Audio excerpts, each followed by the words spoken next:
무언가를 이루기를 원한다면 성공의 방법들이 쓰여 있는 책들이 먼저가 아니다. 이 세상에는 수없이 많은 성공의 방법들이 사람들 입에서 입으로 전해지고 있고 그 방법들이 쓰여진 책들이 수십 수백 년 동안 쏟아져 나오고 있다.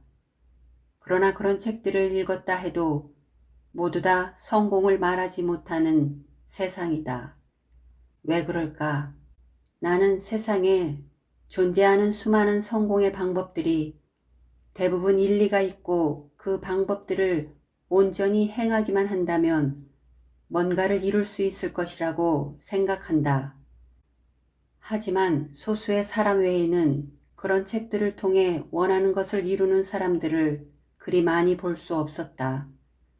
왜일까 생각해보면 대부분의 사람들은 그런 책들을 읽었을 뿐 제대로 행하지도 행할 수도 없었다. 그 책들에 담겨있는 내용들이 온전한 답이었을 경우에도 그 책 안에 있는 방법들을 길게는 10년을 짧게는 최소 6개월 이상의 시간 동안 내 것으로 만들어야 하는데 그러기가 쉽지가 않다. 그 이유는 내 마음이 무언가에 의해 계속 변하고 있기 때문이다. 그러다 보니 그 어떤 책들에서도 결과를 얻지 못하고 또 다른 방법을 찾아 헤맬 수밖에 없다. 결국에는 평생을 답을 찾아 돌아다니다 마지막을 맞이할 수밖에 없는 것이다. 나는 세상에 좋은 사람들이 자신이 알고 있는 성공을 이루는 방법들을 사람들에게 권할 때마다 드는 생각이 있다. 그 방법들이 먼저가 아닌데, 저 책들이 먼저가 아닌데, 먼저 그들의 마음 안에 평화를 찾아야 하는데, 그때부터 그 좋은 방법들이 온전히 행해질 수 있을 텐데, 가장 먼저 그들 자신에게 좋은 방향에 머물러 있어야 하는데, 하는 생각들이 매번 들고는 한다. 그 성공의 방법을 온전히 행할 수 있는 마음을 얻기 위해 나에게 평화를 가져다 주는 자리에서 머물러야 한다. 그것이 그 어떤 성공의 책들을 읽기 전에 해야 하는 첫 번째 방법이다. 내가 잘 살기 위해 찾아낸 이 방법은 나에게 좋은 방향에서 살아야 행복하고 모든 일들이 순조롭게 이루어진다고 했다. 내가 20여 년 동안 경험한 결과 그 어떤 성공의 방법보다 우선되어야 한다는 것을 알았다. 아무리 좋은 성공의 정답이 주어졌다 하여도 그 방법을 행할 수 있는 마음을 가질 수 없다면 무용지물이다. 나는 예전에 어깨가 자주 아파 팔 돌리는 운동을 자주 했었는데 그때마다 드는 생각이 있었다. 학교 다닐 때 무거운 교과서들과 소중한 도시락이 든 책가방을 메고 40분을 넘게 학교까지 걸어 다녔는데 집에 돌아올 때면 내 어깨와 몸은 천근만근이 되어 요즘 타고 다니는 보드를 떠올리고는 했다.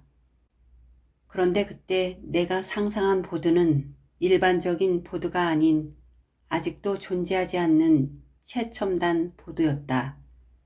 지면에서 약간 떠올라 그 위에 올라타고 있으면 내가 아무런 노력을 하지 않아도 그것이 나를 집으로 데려다주는 상상을 하고는 했다.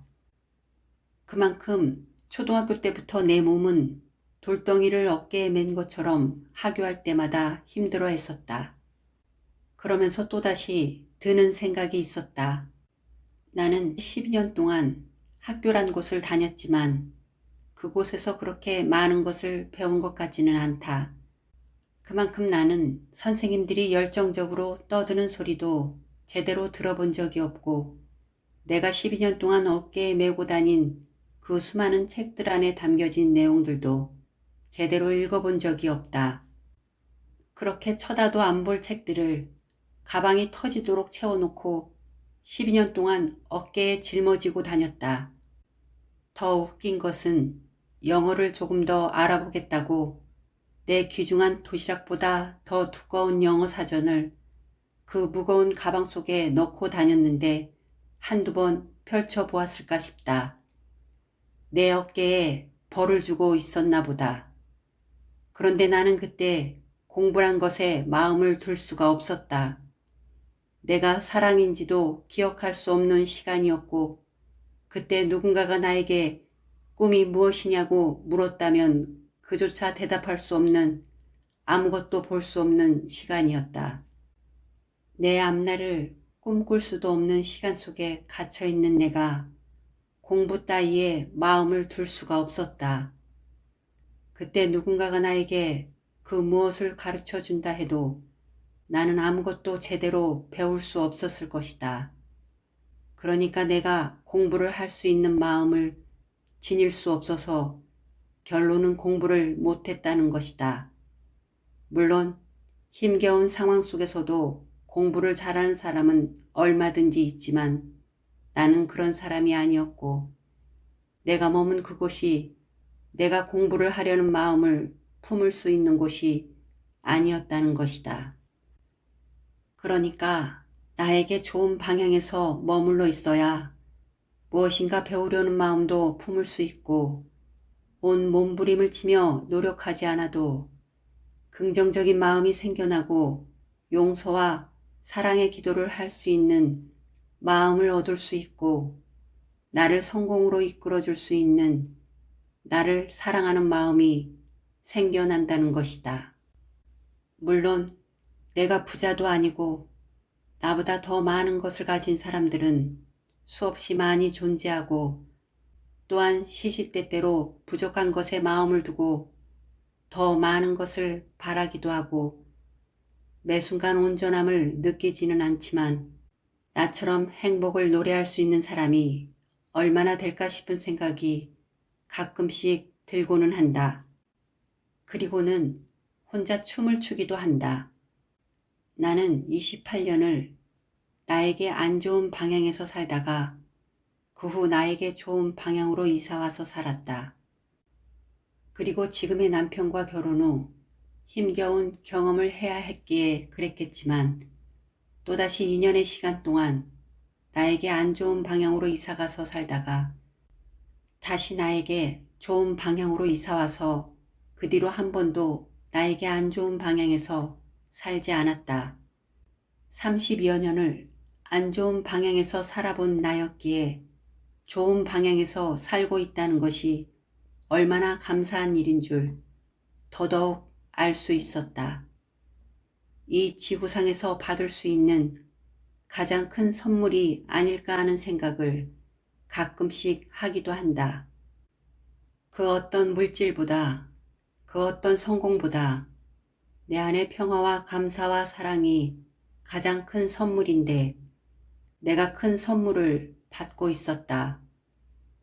내가 10여 년 전부터 이 방향에서 오는 영향력을 알게 되어 내가 아는 모든 사람들 뿐만 아니라 연예인들과 재벌들과 그리고 정치인들과 역대 대통령들까지 그들이 살고 있는 방향을 찾아본 적이 있었는데 일반 사람들에 비해 재벌들과 정치인들은 거의 대부분 자신들에게 좋은 방향에서 살고 있었고 사업체도 자신들에게 좋은 방향에 위치하고 있었다.